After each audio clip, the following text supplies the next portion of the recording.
Good morning. আজকের ব্লগটা এখন থেকে শুরু করছি। আশা করি তোমরা সব ভালো আছো আর আমাকে দেখতেই পাচ্ছ। একটু ছাদে এসেছি, হাঁটাচলা করছি, তারপরেই চলে যাবো, কারণ আজ তো উপোস আছে, আজ শিবরাত্রি। সবাইকে শিবরাত্রির অনেক অনেক শুভেচ্ছা ও ভালোবাসা রইলো। আর এই দিনটা সবাই ভালো করে কাটা উপোসভাবে। আমি একবারই জল ঢালবো, তারপরে উপোসটা ভেঙে দেব। তাহলে চলো দেখি। গিয়ে তো আজ রান্না করতে হবে, নিরামিষ সব আছে। ভালোই গরম পড়ে গেছে, তো হয়ে গেছে। গাছগুলো শুকিয়ে গেছে, বাবা পরে এসে জল দিয়ে দেবে।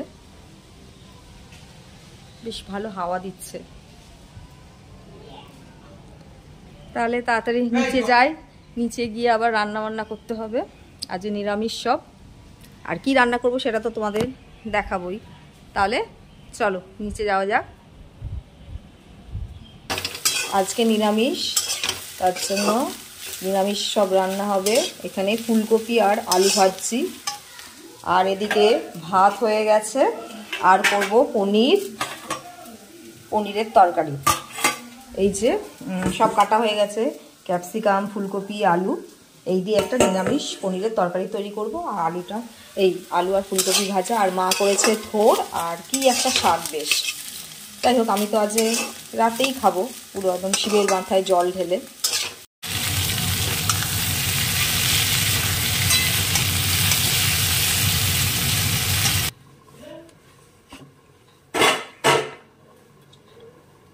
রান্না প্রায় হয়ে এসেছে, এবার রান্নাঘরটা একটু মুছে নিচ্ছি। ঠাকুর ঘরে চলে এসেছি। এখানে সব আমি সাজিয়ে রেখেছি। এই যে দুধের সাথে একটু গঙ্গা জল মিশিয়েছি। 5 রকমের ফল আছে, বেল, কুল, কলা, শাকালু, শশা, বেলপাতা, ফুল, আকন্দ ফুল, ধুত্রা ফল, মানে যা যা শিব পুজোতে লাগে। মিষ্টি নিয়েছি, ধূপকাঠি, মোমবাতি সবই নিয়ে নিয়েছি। আগে থেকে আমি সাজিয়ে রেখে দিয়েছি স্নান করে এসে। আর এই দেখো, আমি শাড়ি পরে নিয়েছি, আর সবুজ কালারের শাড়িটা পরেছি। আর কয়েক বছর পরেই আমি শাড়ি পরছি। শাড়ি পরতে কার না ভালো লাগে বলো। এই গোপালের জন্য আমি শাড়িটা পরতে পারি না। এখন গোপাল উপরে ঠাকুমার সাথে আছে, তাই আমি এই সুযোগে পুজোটা দিয়ে আসি। এই যে মন্দিরে এসেছি। আর মন্দিরে লাইন দেখে তো ভাবলাম কতক্ষণ সময় লাগবে কে জানে, তাও তাড়াতাড়ি হয়ে গেছে। বেশ ভালোভাবেই পুজো দিলাম।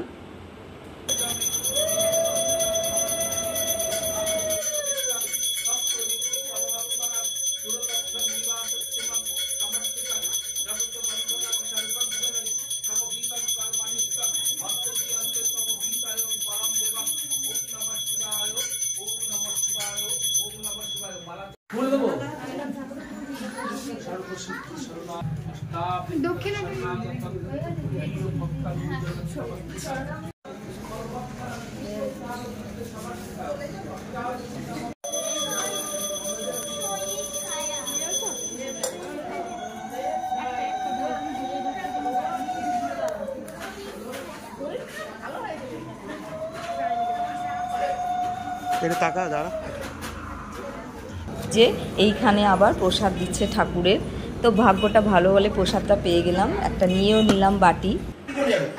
পুজো দিয়ে চলে এসেছি বাড়িতে। এই যে পুজো দিয়ে বাড়িতে চলে এসেছি, এখন একটু যাচ্ছি, বেরোচ্ছি। বরকে বলেছি একটু মিষ্টি মিষ্টি খাওয়াতে, কারণ এসে বেলের শরবত খেলাম, আর ওখান থেকে খিচুড়ি দিয়েছিল, খিচুড়িটা দিকে এসে খাবো। এই যে ফুচকা যাওয়ার জন্য ব্যস্ত হয়ে পড়েছে। এই যে যাচ্ছি। আবার ট্রেনটা তো পুরো হয়ে গেছে। এই যে বেরিয়ে পড়েছি, দেখি কোথায় যাই।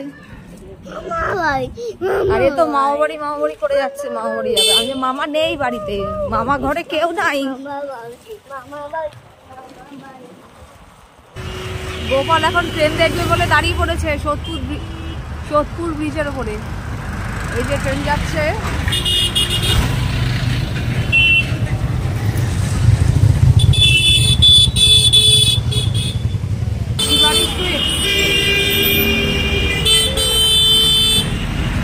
শিবানী সুইটসে চলে এসেছি। আজকে এখান থেকে বর মিষ্টি খাওয়াবে বলেছে, শিবরাত্রি স্পেশাল।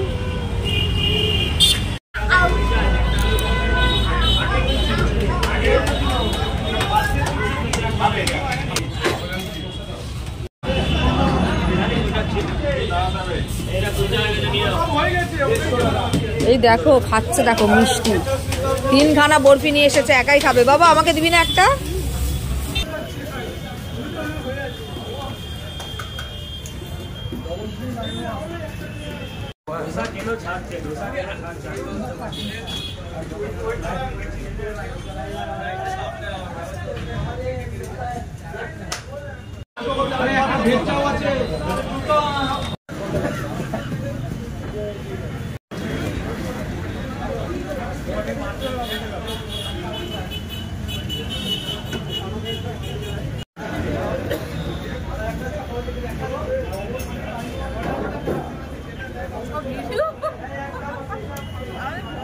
কেন রসগোল্লা খেলে রসগোল্লা খাবি না রে থাক, রসগোল্লা দরকার নেই। এই যে এটা দেখো তো ইলিশ মাছ, যেটা বাইরে গিয়ে খাও।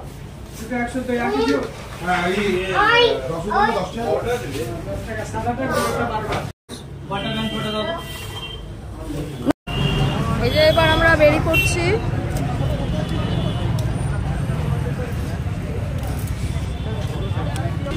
হ্যাঁ